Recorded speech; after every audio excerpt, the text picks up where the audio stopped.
Hi guys, இப்போ நான் மகாராஷ்டிராவில் இருக்கிற ஷீரடியில் இருக்கிறேன். ஷீரடியில் எப்படி நான் பட்ஜெட்டில் ஸ்டே பண்ணேன், கோயில் ட்ரஸ்ட்லேயே கொடுக்குற ஃப்ரீ ஃபுட்டு எப்படி நம்ம அவைல் பண்ணி சாப்பிட்றது, சாய்தித் டெவோஷனல் தீம் பார்க் சொல்லிட்டு அங்கே உள்ள ஒரு மியூசியமுக்கு போனதெல்லாம் நான் வீடியோவாக போட்டிருப்பேன். பார்க்காதவங்க டிஸ்கிரிப்ஷன் லிங்க் கொடுக்குறேன், செக் பண்ணி பார்த்துக்குங்க. இந்த வீடியோவில் நம்ம ஷீரடியிலேருந்து பூனே கிளம்பி பூனேயில் என்னென்ன பிளேசஸ்லாம் சுற்றி பார்க்கலான்றதை பற்றி பார்க்க போகிறோம். ஷீரடியிலேருந்து பூனே போகிறதுக்கு கிட்டத்தட்ட 180 கிலோமீட்டர்ஸ் ஆகுது. அதுக்கு நான் பஸ்ஸில் தான் போக போகிறேன், ட்ரெயின் எதுவும் புக் பண்ணலை.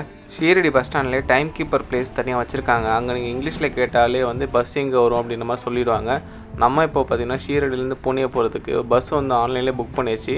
மகாராஷ்டிராவோட ஸ்டேட் பஸ்ஸே புக் பண்ணி வச்சுருக்கோம். இப்போ நீங்கள் பார்க்குற பஸ்ஸில் தான் நாங்கள் ட்ராவல் பண்ண போகிறோம். நான் ஏசிக்கும் ஏசிக்கும் கிட்டத்தட்ட 100 ருபீஸ் தான் டிஃப்ரென்ஸ்னால நாங்கள் ஏசி பஸ்ஸே புக் பண்ணிட்டோம். பஸ்ஸோட ஃபெசிலிட்டிஸ் பற்றி பார்ப்போம். சீட்டோட லெக் ஸ்பேஸ் பார்த்திங்கன்னா கொஞ்சம் ஆவரேஜாக தான் இருந்துச்சு. பவுச்சுன்னு சொல்லிட்டு எல்லாம் உடஞ்சி போட்டு வச்சுருந்தாங்க. வாட்டர் பாட்டில் ஹோல்டரு, சார்ஜிங் பாயிண்ட்ஸ்லாம் ஒர்க் ஆகிட்டு இருந்துச்சு. மற்றபடி பார்த்திங்கன்னா ஒரு ஆவரேஜான பஸ் தான். 450 ரூபா சார்ஜ் பண்ணுறாங்க ஷீரடியிலேருந்து பூனே போகிறதுக்கு. இது கொஞ்சம் ஹையர் மாதிரி இருந்தாலும் ஒரு வழி இல்லாமல் நாங்கள் புக் பண்ணி ட்ராவல் பண்ணிகிட்டு இருந்தோம். மேலே பார்த்தீங்கன்னா ரீடிங் லைட்ஸ் வச்சுருக்காங்க, அதுவுமே ஒர்க் ஆகலை. ஏசி வென்ட்ஸ் மட்டும் ப்ராப்பராக ஒர்க் ஆகிட்டு இருந்துச்சு. ஸோ இந்த காஸ்ட்டுக்கு நாங்கள் ஏசியில் போகிறது ஒன்று மட்டும் தான் நல்ல விஷயமா இருந்துச்சு. மற்றபடி பார்த்தீங்கன்னா பஸ் ஆவரேஜ் தான் இருந்துச்சு. ஷீரடி டு பூனே போகிற இந்த ரூட்டில் பார்த்தீங்கன்னா காட் செக்ஷன்ஸுமே கிராஸ் ஆச்சு. இந்த காட் செக்ஷன்லாம் நம்ம மான்சூனில் பார்த்துருந்தா ரொம்பவே சூப்பராக இருந்திருக்கும். என்னதான் காட் செக்ஷனாக இருந்தாலும் ரோட்ஸ்லாம் பார்த்தீங்கன்னா நல்லா பெருசாகவே வச்சுருந்துருக்காங்க. அதனாலே பார்த்தீங்கன்னா இந்த ரூட்டில் ஸ்பீடாகவே ட்ராவல் பண்ண முடிஞ்சது. கிட்டத்தட்ட ஒரு ½ அன் ஹவர் மேலே டிலேவாக தான் நம்ம பூனே ரீச் பண்ணோம். பூனே சிட்டிக்குள்ளே அவ்வளோ டிராஃபிக் இருந்துச்சு. நாங்கள் பூனே ரயில்வே ஸ்டேஷன் பக்கத்துலேயே ஹோட்டல் புக் பண்ணியிருந்தோம். இந்த ஹோட்டலுக்கு 3 பேருக்கு 2200 ருபீஸ் சார்ஜ் பண்ணாங்க. ட்ரிபிள் பெட்ரூம் ஏசி ரூம் தான். ஹோட்டல் பொறுத்த வரைக்கும் டீசெண்டாகவே இருந்துச்சு. ரெஸ்ட் ரூம்ஸ்லாம் க்ளீனாகவே இருந்துச்சு. அதுவும் இல்லாமல் 24 ஹவர்ஸ் ஹாட் வாட்டர் ஃபெசிலிட்டியுமே இங்கே கொடுக்குறாங்க. இந்த ஹோட்டலில் ஒய்ஃபை ஃபெசிலிட்டியுமே இருக்குது. செக்இன் பண்ணும்போதே நமக்கு பாஸ்வேர்ட் சொல்லிவிடுவாங்க. அது போக சோப்பு, ஷாம்பு, பேஸ்ட்டு, ப்ரெஷ்ஷு சொல்லி எல்லாமே ப்ரொவைட் பண்ணிடுறாங்க. இந்த ஹோட்டல் லொக்கேட்டாக இருக்கிற இடம் பார்த்திங்கன்னா ரொம்பவே சூப்பராக காமாக இருக்கிற இடமா இருக்குது. ஃபஸ்ட் டே ஈவினிங் பார்த்திங்கன்னா நாங்கள் ரெஃப்ரெஷ் ஆகிட்டு சிங்கர் ஸ்ரேயா கோஷலுடைய கான்சர்ட்டுக்கு கிளம்பிட்டோம். என்னோடய க்ளோஸ் ஃப்ரெண்ட்ஸ் நிறைய பேர் தெரிஞ்சிருக்கோம் நான் ஸ்ரேயா கோஷலுடைய தீவிர ஃபேன்னு சொல்லிட்டு. நாங்கள் அந்த கான்சர்ட் நடக்கிற பிளேஸ் பார்த்திங்கன்னா பூனே சிட்டிலேருந்து 10 கிலோமீட்டர் வெளியே தான் இருக்குது. கேபில் அந்த பிளேஸ்க்கு நாங்கள் ரீச் பண்ணிட்டோம். இந்த கான்சர்ட்டுக்கு நான் பிளாட்டினம் டிக்கெட் புக் பண்ணி வச்சுருந்தேன். பிளாட்டினம் பார்த்திங்கன்னா விஐபிக்கு அடுத்த ரோ. ஸோ நம்ம சீக்கிரமாக போனால் பக்கத்துலேயே பார்க்கலாம்னு சொல்லிட்டு ஃப்ரண்ட்லேயே ஒரு சூப்பரான ஸ்டேஜ் பக்கத்துலேயே ஒரு பிளேஸ் பார்த்து உட்காந்தாச்சு. இந்த கான்சர்ட் பொறுத்த வரைக்கும் ஈவினிங் 7 to 10 வரைக்கும் நடக்கும். 3 hours பார்த்திங்கன்னா நாங்கள் சூப்பராக என்ஜாய் பண்ணி வைபோடு இருந்தோம். ஸ்டேஜ் பெர்ஃபார்மன்ஸை மொபைல் டார்ச் லைட்டில் ஆடியன்ஸ் வேவ் பண்ணிகிட்டே அப்படியே பார்த்து என்ஜாய் பண்ணது அவ்வளோ சூப்பராக இருந்துச்சு. லைவில் பாட்டு பாடிட்டு டான்ஸ் ஆடிட்டே பார்த்தீங்கன்னா கான்சர்ட்டே வேறு லெவலில் இருந்துச்சு.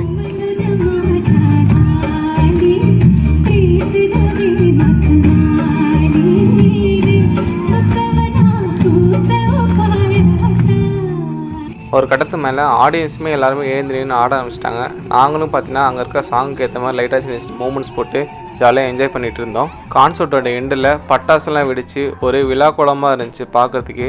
ஸ்டேஜும் அந்த பட்டாசுலாம் பார்க்குறதுக்கு ரொம்பவே சூப்பராக இருந்துச்சு. நெக்ஸ்ட் டே ஃபஸ்ட்டு நாங்கள் ஒரு பேலஸ் போகலான்னு சொல்லிட்டு பிளான் பண்ணியிருந்தோம். இந்த பேலஸ் பூனே சிட்டிலேருந்து 7 கிலோமீட்டர்ஸ் வெளியே இருக்குது. இதுக்கு நாங்கள் கேப் புக் பண்ணி போயிருந்தோம். கேபில் பார்த்தீங்கனாலே ஒரு 100 ரூபா 120 ரூபா தான் வருது. நாங்கள் 3 பேர் போனாலே எங்களுக்கு ஷேர் கம்மியாக தான் வரும். அதனால தான் நாங்கள் பஸ் ப்ரிஃபர் பண்ணாமல் கேப்லேயே புக் பண்ணி போயிட்டோம். அதுவும் இல்லாமல் பூனே பஸ்ஸஸில் ஹிந்தி அண்ட் மராத்தி மட்டும் தான் போட்டிருக்காங்க. இங்கிலீஷ்லேயே பெருசாக எங்கேயும் பார்க்க முடியல. ஸோ நாங்கள் கேபே ப்ரிஃபர் பண்ணி போயிட்டு இருந்தோம். இப்போ நம்ம வந்திருக்க palace name Aga Khan palace. இந்த பேலஸ்க்கு என்ட்ரன்ஸ் ஃபீஸ் 25 ருபீஸ் சார்ஜ் பண்ணுறாங்க. இந்த QR கோடை ஸ்கேன் பண்ணி புக் பண்ணிங்கன்னா 20 ரூபா தான் அது ஒரு ஆளுக்கு. இந்தியாவில் இருக்கிற நிறைய ஆர்கியாலஜிக்கல் மோனமெண்ட்ஸில் இந்த மாதிரி QR கோட் புக்கிங் இருக்கும். அதில் நீங்கள் பண்ணிங்கனாலே ஒரு 5 ரூபா 10 ரூபா நார்மலை விட கம்மியாக தான் வரும். உள்ளே வந்தோடனே 2 வழி பிரியுது. ஒன்று ரைட் சைடில் பேலஸ் இருக்குது, இன்னொன்று லெஃப்ட் சைடில் சமாதின்னு ஒன்று போட்டிருந்தாங்க.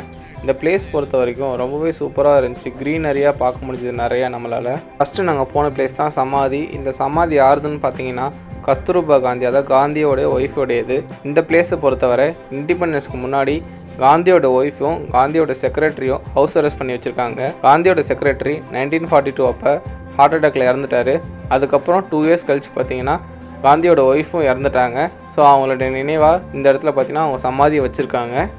இந்த சமாதியிலேருந்து அகா கான் பேலஸ் போகிறதுக்கு சைட்லேயே ஒரு வழி வச்சுருக்காங்க. இந்த பிளேஸை பொறுத்தவரை ரொம்ப நீட்டாக வச்சுருக்காங்க. பில்டிங்லாம் பார்க்கறதுக்கு பெயிண்ட் அடித்து புதுசு போல் சூப்பராக இருக்குது. இந்த பேலஸை சைட்லேருந்து பார்க்குறதுக்கு இப்படி தான் தெரியும். பார்க்கறதுக்கு பக்கா பிரிட்டிஷ் ஸ்டைலில் சூப்பராக இருக்குது கலரிங்லாம் பண்ணிவிட்டு. எனக்கு பர்சனலாக இந்த பில்டிங்கை பார்க்குறப்ப RRR படத்தில் வர பேலஸ் மாதிரி வந்து ஃபீல் ஆச்சு. இந்த பேலஸ் 1892ஆம் ஆண்டு முகமது ஷா ஆகா கான் அப்படின்றதுனால கட்டப்பட்டிருக்கு. ஆயிரக்கணக்கான மக்களுக்கு நல்ல லைஃப் செட்டில் ஆகிற அளவுக்கு சம்பளம் கொடுத்து 5 வருஷத்தில் இந்த பேலஸை கட்டி முடிச்சிருக்காங்க. 1960s ஆகா கான் வம்சத்தில் இருக்க ஒரு பிரின்ஸ் வந்து இந்த பேலஸை வந்து இந்தியன் கவர்மெண்ட்டுக்கு எழுதி கொடுத்துட்டாங்க. இந்தியன் கவர்மெண்ட்டோ மகாத்மா காந்தி ரெப்ரசென்ட் பண்ணுற மாதிரி இந்த பிளேஸில் வந்து மியூசியம் வந்து வச்சுருக்காங்க. இண்டிபெண்டன்ஸ்க்காக மகாத்மா காந்தி ட்ரை பண்ண ஒவ்வொரு ஈவெண்ட்ஸும் அங்கே ரெப்ரசன்டேஷனாக வச்சுருந்தாங்க. மகாத்மா காந்தியுடைய செக்ரட்டரியான மகாதேவ் தேசே அப்படின்ற ஒரு ஸ்டாச்சுவும் நம்மளால் இங்கே பார்க்க முடிஞ்சது. மகாத்மா காந்தி யூஸ் பண்ண டேப் ரெக்கார்டை நம்மளால் இங்கே பார்க்க முடிஞ்சது. அது தவிர மகாத்மா காந்தி யூஸ் பண்ண பெட்டு பில்லோஸும் அவங்க வெளியே வச்சுருந்தாங்க. ஒரு ஸ்டாச்சுவுமே தனியாக வச்சுருந்தாங்க. இன்னொரு ரூமில் பார்த்தீங்கன்னா மகாத்மா காந்தி யூஸ் பண்ண நிறைய பொருட்கள் வச்சுருந்தாங்க. அதில் வந்து நிறைய கிச்சன் ஐட்டம்ஸ் இருக்குது, ஸ்லிப்பர்ஸ் இருக்குது, சேரு, டெஸ்க்குன்னு சொல்லிட்டு எல்லா ஐட்டம்ஸ் இருக்குது. பட் அங்கே உள்ளே யாரையும் அலோவ் பண்ணவே இல்லை, நம்ம வெளியே தான் பார்க்க முடிஞ்சுது. இந்த பேலஸோட வெராண்டா ஏரியாவில் நடந்து போகிறதுக்கு ரொம்பவே சூப்பராக இருந்துச்சு. ஓவராலாக இந்த பேலஸை பொறுத்த வரைக்கும் ரொம்பவே க்ளீன் அண்ட் நீட்டாக மெயின்டைன் பண்ணியிருக்காங்க. பூனே சிட்டி பக்கத்தில் இப்படி ஒரு ஹிஸ்டாரிக்கான பேலஸ் விசிட் பண்ணது ரொம்பவே சூப்பராக இருந்துச்சு. நீங்களும் வந்தீங்கன்னா ட்ரை பண்ணி பாருங்கள். நெக்ஸ்ட்டு பேலஸ் முடிச்சுட்டு பூனே சிட்டிக்குள்ளே ஒரு 3 பிளேஸ் போகலாம் அப்படின்னு சொல்லி பிளான் பண்ணி வச்சுருந்தோம். அப்படி நாங்கள் ஃபஸ்ட்டு வந்த பிளேஸ் தான் ஷனிவர் வாடா.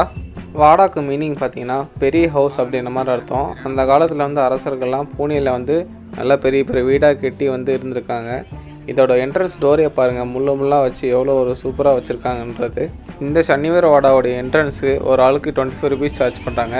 இதுவே ஃபாரினராக இருந்தால் ஒரு ஆளுக்கு 300 rupees வரைக்கும் சார்ஜ் பண்ணுறாங்க. ஒரு 10 to 15 minutes ஆச்சு நாங்கள் அந்த க்ரௌட்லாம் முடிச்சுட்டு உள்ளே என்ட்ரி ஆகிறதுக்கு. உள்ளே வந்தோடனே அந்த ஷனிவர் வாடோட ஹிஸ்ட்ரியை அங்கே இருக்க ஒரு போர்டில் வச்சுருக்காங்க. பேஷவாஸ்னால் 1730 கட்டப்பட்டது தான் இந்த சனிவர் வாடா. இந்த சனிவர் வாடாவில் மொத்தம் 5 கேட் இருக்குது. 1820 சனிவர் வாடா வந்து ஒரு ஃபயர் ஆக்சிடென்ட்னால எல்லாமே டெஸ்ட்ராய் ஆகிடுச்சு. இப்போதைக்கு பார்த்தீங்கன்னா வெறும் லேண்ட் மட்டும் தான் இருக்கிற மாதிரி இருக்கும். இந்த சனிவர் வாடாலே கோர்ட் ரூமு, டான்சிங் ஹால் சொல்லிட்டு ரொம்பவே பெருசாக இருந்திருக்கு. பெரிய பெரிய மதில் சுவர்லாம் கட்டி வச்சுருக்காங்க. அதிலலாம் இப்போ வந்து மக்கள் நடந்து போகிறத நம்மளால் பார்க்க முடியும். இந்த சனிவர் வாடாவில் 7 மாடிக்கு வந்து ஃப்ளோர் பில்டிங் இருந்ததாகவும் அந்த பில்டிங்கோட சீலிங்லலாம் ராமாயண மகாபாரத கதை வரைஞ்சதாகவும் அங்கே இருக்க டிஸ்பிளேல வச்சுருந்தாங்க. ஈவினிங் ஃபவுண்டன் ஷோ நடத்துறதுக்கான சீட் செட்டப்பு நம்மளால் பார்க்க முடிஞ்சது. இந்த சனிவர் வாடாலே மழை காலத்தில் தண்ணி சேர்த்து வைக்கிறதுக்கு நிறைய தண்ணி தொட்டி கட்டி வச்சுருக்காங்க. அதுவுமே இப்போதைக்கு எம்டியாக இருக்கிறத நம்மளால் பார்க்க முடிஞ்சது. நாங்களும் அங்கே இருக்க மதில் சுவரில் ஏறி நடக்கலாம்னு சொல்லிட்டு பக்கத்தில் வந்து போயிட்டு இருந்தோம். இந்த சனிவர் வாடாவில் மொத்தம் 5 கேட்ஸ் இருக்குது. அதில் சில கேட்ஸ் பார்த்தீங்கன்னா சில கேட்ஸ் நாராயண் கேட், கணேஷ் கேட்டு சொல்லி பேர் வச்சுருக்காங்க. ஏன்னா அது பக்கத்தில் பார்த்தீங்கன்னா ஒரு விஷ்ணு கோயிலோ விநாயகர் கோயிலோ இருக்கும் அப்படின்றதுக்காக அதுக்கு போகிறதுக்கு ஏற்ற மாதிரி ஒரு கேட் ரெடி பண்ணி வச்சுருந்துருக்காங்க.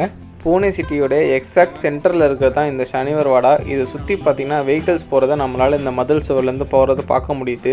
இந்த பிளேஸ் சிட்டி சென்டரில் இருக்கனால பெருசாக கார் பார்க்கிங் ஃபெசிலிட்டிஸ் எல்லாம் இங்கே அவைலபிளாக இல்லை. லிமிட்டடாக பார்க்கிங்ஸ் தான் இருக்குது. ஸோ நீங்கள் பர்சனல் வெஹிக்கிள் இருந்தால் பார்க்கிங்க்கு வந்து நீங்கள் பார்த்து தான் இருக்கணும். இப்போ நம்ம பார்க்குறது தான் சனிவரோட சென்ட்ரல் பில்டிங்லேருந்து சிட்டியை பார்க்குற வியூ. 1700 காலத்திலே இந்த சனிவர் வாடாவை கட்டி முடிக்கிறதுக்கு கிட்டத்தட்ட 16,000க்கு மேலே செலவாயிருக்குது. 16,000ன்றது இப்போ சின்ன காஸ்ட்டாக இருக்கலாம், அப்போது பார்த்திங்கன்னா ரொம்ப பெரிய காஸ்ட்டாக இருந்திருக்கு. இப்போ நம்ம இருக்கிற பிளேஸ் தான் இந்த சனிவர் வாடாவுடைய ஒரு சூப்பரான வியூ பாயிண்ட். இங்கேருந்து மொத்த ஏரியாவும் பார்க்க முடியும். இதோட காம்பவுண்ட் முதற்கொண்டு எல்லாமே வந்து எவ்வளோ தூரத்தில் இருக்குன்றது நம்மளை இங்கேருந்து பார்க்க முடிஞ்சது. பூனேயில் எங்கெல்லாம் விசிட் பண்ணலான்றதுக்கு அங்கே ஒரு போர்டு வச்சுருந்தாங்க. அதில் ஃபஸ்ட்டு அகா கான் பேலஸ் வச்சுருக்காங்க, நம்ம ஆல்ரெடி போயாச்சு. நெக்ஸ்ட்டு வந்து நானா வாடான்னு இருக்குது, இது பக்கத்தில் தான் இருக்குது, அடுத்து போயிடலாம். அதுக்கப்புறம் இன்னொரு வாடா இருக்குது, அது நம்மளால் போக முடியாது. அதுக்கப்புறம் லால் மஹால் சொல்லிட்டு இன்னொன்றுமே பார்த்தீங்கன்னா இது பக்கத்துலேயே தான் இருக்குது, அதுவுமே நம்ம இங்கேருந்து விசிட் பண்ணிடலாம். பெரிய பெரிய பேலஸ் கட்டுறதுக்கு பதிலாக இந்த மாதிரி ஒரு பெரிய வீடாக கட்டி எப்படி அந்த பேசுவர்கள் வாழ்றதுக்கு ஒரு சூப்பரான எக்ஸாம்பிள் தான் இந்த சனிவர் வாடா. சனிவர் வாடாலேருந்து வாக்கபிள் டிஸ்டன்ஸ்லேயே கிட்டத்தட்ட 200 மீட்டரில் இருக்கிறது தான் நானா வாடா. அதுக்கு தான் நாங்கள் போயிட்டுருக்கோம். நானா பதன்வீஸ் அப்படின்றவர் பேசுவர்களோட ஒரு பவர்ஃபுல் மினிஸ்டராக இருந்திருக்காரு. அவருக்காக ஒரு 2 மாடி உள்ள வீடு கட்டி கொடுத்துருக்காங்க. அதுதான் இந்த நானா வாடா. இந்த நானா வாடா பொறுத்த வரைக்கும் உள்ளே பார்த்தீங்கன்னா நிறைய வுட்டாலே மேக் பண்ணி கட்டியிருக்காங்க. அங்கே இருக்க விண்டோலாம் ரொம்ப பெருசாக கட்டியிருப்பாங்க. சிம்பிளாக சூப்பராக கட்டியிருக்க இந்த நானா வாடாக்கு பார்க்குறதுக்கு என்ட்ரன்ஸ் ஃபீஸ் எதுவும் கிடையாது. அங்கே இருக்க மக்கள்லாம் ஜஸ்ட் ரிலாக்ஸ் பண்ணிட்டு போகிறதுக்கும் ஃபோட்டோ எடுத்துகிட்டு போகிறதுக்கு தான் இப்போதைக்கு இந்த நானா வாடா யூஸ் பண்ணுறாங்க. கிட்டத்தட்ட ஒரு 10 to 15 minutes தான் மேக்ஸிமம் இந்த பிளேஸில் உங்களால் டைம் ஸ்பெண்ட் பண்ண முடியும். அதுக்கடுத்து நானாவோட பக்கத்தில் லால் மஹால்னு சொல்லிட்டு ஒரு பிளேஸ் இருக்குது. அதுக்கு வந்து பார்த்திங்கன்னா ஒரு 100 to 200 meters நடந்தாலே போதும். 5 minutesல நீங்கள் வந்து ரீச் ஆகிடலாம். இந்த பிளேஸ்க்கு உள்ளே ஸ்லிப்பர் போட்டு போகக்கூடாது, ஸ்லிப்பர்ஸ்லாம் வெளியே வச்சு தான் போகிற மாதிரி இருக்கும். இந்த லால் மஹாலுக்கு ரெட் பேலஸ் அப்படின்ற இன்னொரு பேர் இருக்குது. சத்ரபதி சிவாஜியோட அப்பா கட்டின இந்த பேலஸ் சத்ரபதி சிவாஜி அவரோட ஃபர்ஸ்ட் எம்பையரை கைப்பற்ற வரைக்கும் இங்கே தான் தங்கியிருக்காரு. கிட்டத்தட்ட பல வருஷம் இருந்திருக்காரு அப்படின்னு மாதிரி சொல்கிறாங்க. இந்த பேலஸ் முன்னாடி வந்து இருந்து அழிஞ்சு போயிடுச்சு. இப்போதைக்கு இது ரெனோட் பண்ணி தனியாக கட்டியிருக்காங்க. பேலஸ் அழிஞ்சப்போ இருந்த கல் மண்ணை வச்சு தான் சனிவரவாடாவும் அது பக்கத்தில் இருக்க நிறைய வீடுகளும் கட்டின மாதிரி ஒரு ஹிஸ்ட்ரி சொல்லுது. லால் மஹால் முடிச்சுட்டு நாங்கள் நெக்ஸ்ட்டு போனது ஃபேஷன் ஸ்ட்ரீட். அந்த ஃபேஷன் ஸ்ட்ரீட்டுக்கு நாங்கள் ஆட்டோவில் ரீச் பண்ணிட்டோம். இந்த ஃபேஷன் ஸ்ட்ரீட்டில் கிட்டத்தட்ட பார்த்தீங்கன்னா எக்கச்சக்கமான பொருட்கள் நம்மளால் பார்க்க முடியுது. சென்னையில் இருக்கிற ப்ராட்வே மாதிரி இருக்கும் பிளேஸ். நிறைய பொருள் வந்து நம்ம சீப்பாக இங்கே வாங்கிக்கலாம். நீங்கள் பேச முடிஞ்சுன்னா 750 ருபீஸ்க்கு சொன்ன ஒரு பொருளை நாங்கள் 250 ருபீஸ் வரைக்கும் விலை பேசணும். ஸோ நீங்கள் பேசுகிறத வச்சு நீங்கள் பர்ச்சேஸ் பண்ணிக்கலாம். பூனேயில் சில ஸ்வீட்ஸ்லாம் வாங்கலான்ட்டு அங்கே இருக்க கராச்சி பேக்கரி விசிட் பண்ணோம். அங்கே இருக்க பேடா பக்கர்வாடியெல்லாம் நாங்கள் ட்ரை பண்ணோம். நல்லாவே இருந்துச்சு. ஃபேஷன் ஸ்ட்ரீட்லேருந்து கிட்டத்தட்ட வாக்கபிள் டிஸ்டன்ஸ்லேயே தான் பார்த்தீங்கன்னா எங்களுக்கு பேக்கரி இருந்துச்சு. பக்கத்தில் ஒரு மால் இருந்துச்சு. அந்த மால் விசிட் பண்ணிவிட்டு அப்படியே நாங்கள் எங்கள் ரூம் போனோம். எங்களுக்கு சென்னைக்கு ரிட்டன் ஃப்ளைட் பார்த்தீங்கன்னா நைட்டு வந்து 9:20க்கு இருக்குது. அதுக்காக நாங்கள் 6:30 மேலே கிளம்பி பூனே ஏர்போர்ட் கிட்ட ரீச் ஆனோம். இந்த டைம் ஸ்பைஸ் ஜெட்டில் வந்து நான் புக் பண்ணியிருக்கேன் பூனே டு சென்னை போகிறதுக்கு. இந்த ஏர்போர்ட்டில் ஒரு வித்தியாசமாக என்ட்ரி ஆனோடனே ஒரு கம்பெனிக்கு ஏற்ற மாதிரி தனியாக ஸ்கேனிங் டிவைஸ் வச்சுருக்காங்க. அங்கே அவங்க பேக்லாம் ஸ்கேன் பண்ணிவிட்டு செக்இன் பண்ணிவிட்டு நாங்கள் போர்டிங் பாஸ்லாம் வாங்கிட்டு நெக்ஸ்ட்டு வந்து செக்யூரிட்டி செக் போனோம். செக்யூரிட்டி செக் பொறுத்த வரைக்கும் ரொம்ப டைம்லாம் எடுக்கலை. கிட்டத்தட்ட ஒரு 5 to 10 மினிட்ஸ் ஆச்சு. சீக்கிரமாகவே முடிஞ்சு. நார்மல் செக்கிங் மாதிரி தான் இருந்துச்சு. மெட்ரோ ட்ரெயினில் எப்படி இருக்குமோ அந்த மாதிரி அளவுக்கு செக்கிங் தான் இருந்துச்சு. அதுக்கப்புறம் நாங்கள் கேட் கிட்டே போயிட்டு இருந்தோம்.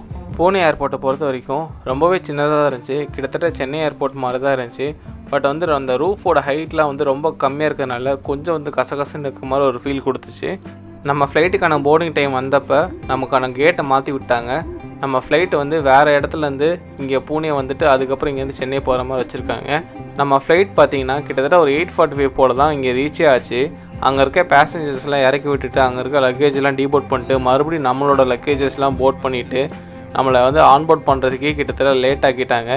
8:55க்கு ஸ்டார்ட் பண்ண வேண்டிய போர்டிங்கை கிட்டத்தட்ட ஒரு 9:20க்கு மேலே தான் வந்து எங்களை கூப்பிட்டு வந்து போர்டிங் ஸ்டார்ட் பண்ணாங்க. ஆல்ரெடி இதுவே பார்த்திங்கன்னா ½ hour லேட் ஆகிடுச்சு. ஃப்ளைட்டோட ஷெடியூல் டைமே 9:25 என்னமோ தான் சென்னைக்கு கிளம்புறதுக்கு. பட் இவங்க போர்டிங்கை 9:20 தான் ஸ்டார்ட் பண்ணுறாங்க. என்னதான் போர்டிங் லேட்டாக ஸ்டார்ட் பண்ணாலும் 9:30க்குலாம் ஆல்மோஸ்ட் போர்டிங்கை முடிச்சிட்டாங்க. உள்ளே வந்தோடனே ஃப்ளைட் பார்க்கும்போது செம்ம ஃபுல்லாக இருந்துச்சு. சீட்டோட லெக் ஸ்பேஸ் பொறுத்த வரைக்கும் கொஞ்சம் கம்மியாக இருக்கிற மாதிரி அப்படியே அடைச்சி வச்ச மாதிரி தெரிஞ்சது. இந்த ஃப்ளைட்டில் வேறு என்னென்ன ஃபெசிலிட்டிஸ் கொடுத்துருக்காங்கன்னு பார்ப்போம். சீட் பின்னாடி ஃபுட் ட்ரே கொடுத்துருக்காங்க. இந்த ஃப்ளைட்டில் வந்து ஃபுட் வந்து நம்ம பே பண்ணி வாங்கிக்கிற மாதிரி தான் இருக்கும். ஃப்ரீ ஃபுட் வந்து கிடையாது. அதுக்கப்புறம் எல்லா ஃப்ளைட்லையும் கொடுக்குற மாதிரி புக்லெட்ஸ் கொடுத்துருக்காங்க. அதில் வந்து சேஃப்டி இன்ஸ்ட்ரக்ஷன் கொடுத்துருக்காங்க. அப்புறம் ஒய்ஃபையுமே அவைலபிளாக இருக்குது. அது நம்ம அப்புறமா கனெக்ட் பண்ணி பார்க்கலாம்னு சொல்லி வச்சுருந்தோம். சீட்ஸுக்கு மேலே அட்டெண்டர் பட்டன் வச்சுருக்காங்க. அதுக்கப்புறம் ஒரு ரீடிங் லைட் ப்ரொவைட் பண்ணியிருக்காங்க. அதை கிளிக் பண்ணி பார்த்தோம் எல்லாம் பக்காவாக ஒர்க் ஆகிட்டு இருந்துச்சு. அப்புறம் அட்ஜஸ்டபிள் வந்து ஏசி வென்ட்ஸ் கொடுத்துருக்காங்க. அதுவுமே எல்லாம் பக்காவாக இருந்துச்சு. அதுக்கப்புறம் சிகரெட் இண்டிகேட்டரும் சீட் பெல்ட் இண்டிகேட்டரும் வச்சுருக்காங்க. செக்யூரிட்டி ரீசன்ஸ்க்காக ஃபோட்டோஸ் வீடியோஸ்லாம் எடுக்கக்கூடாதுன்னு சொல்லிட்டு ஃப்ளைட் ஏறினதுன்னு சொல்லிட்டு இருக்காங்க. அதனால் நிறைய கவர் பண்ண முடியல. நமக்கு பேரலாகவே விஸ்டாரா ஃப்ளைட்டை நம்மளால் பார்க்க முடிஞ்சுது. என்னோடய ஃபஸ்ட்டு ட்ராவல் விஸ்டாரா ஃப்ளைட்டில் தான் நான் போயிருப்பேன். வீடியோ பார்க்காதவங்க டிஸ்கிரிப்ஷனில் கொடுக்குறேன், செக் பண்ணி பாருங்கள். ரொம்பவே ப்ரீமியமான ஃப்ளைட் அது. இந்த டார்க் டைமில் ரன்வே லைட்ஸ்லாம் பார்க்கறதுக்கு அவ்வளோ சூப்பராக இருந்துச்சு. ஃபஸ்ட் டைம் பார்த்திங்கன்னா நான் வந்து நைட் டைமில் ஒரு ஃப்ளைட் ஜேர்னி வந்து ட்ராவல் பண்ணுறேன். இதுக்கு முன்னாடி நான் போனதெல்லாம் பார்த்திங்கன்னா மார்னிங் ஈவினிங் டைமில் தான் இருக்கும்.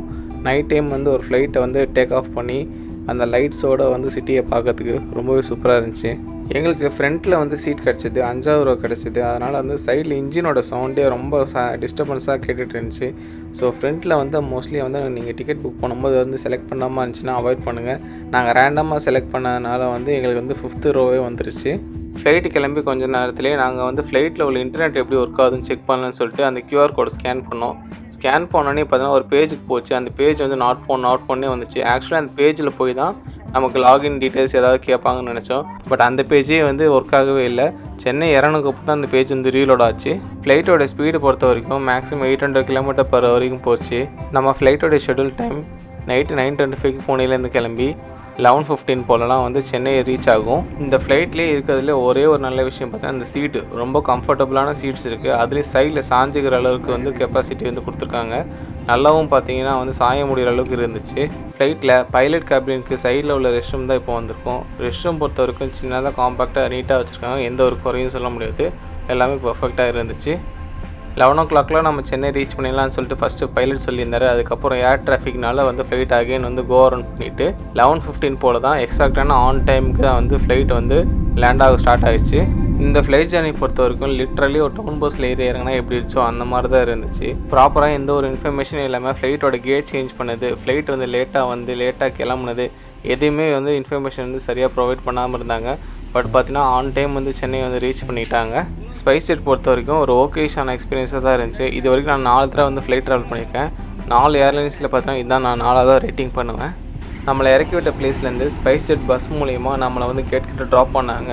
நமக்கான செக்இன் பேக்கேஜஸ்லாம் கேட் நம்பர் 4ல் வரும் அப்படின்ற மாதிரி வந்து ஃப்ளைட்லேயே இன்ஃபார்ம் பண்ணிட்டாங்க. நாங்களும் பேக் கலெக்ட் பண்ணுறதுக்கு அந்த பெல்ட் கிட்ட போயிட்டோம். இதோட என்னோடய மும்பை ஷீரடி பூனே ட்ரிப் வந்து முடிவுக்கு வருது. நான் வீடியோ எல்லாமே பப்ளிஷ் பண்ணிப்பேன். பார்க்காதவங்க டிஸ்கிரிப்ஷன் லிங்க் கொடுக்குறேன், செக் பண்ணி பார்த்துக்குங்க. தேங்க்ஸ் ஃபார் வாட்சிங்.